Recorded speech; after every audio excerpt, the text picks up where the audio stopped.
Welcome to the Slop Temple. We pray this video helps. You begin by powering the Fisch and opening its GPS menu.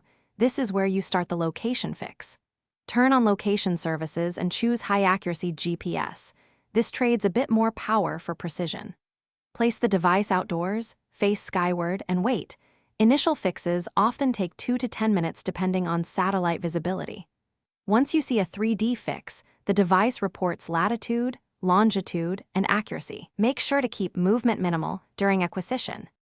Once you have a steady fix, configure tracking parameters to match your use. Shorter intervals give denser tracks but drain battery faster, so pick ones for high detail or 30s for long trips. Next, select a map provider and download offline tiles for the region to avoid gaps. If you need raw data, enable NME output or pair via Bluetooth so other apps can read position streams. These steps make your logs reliable and interoperable with mapping tools. To finish, stop recording and immediately save or export your tracks in GPX or KML so timestamps and time zones remain intact. If you need sub-meter accuracy, enable differential corrections or upload AGPS assistance data to speed fixes. Once done, review the track for gaps and metadata consistency.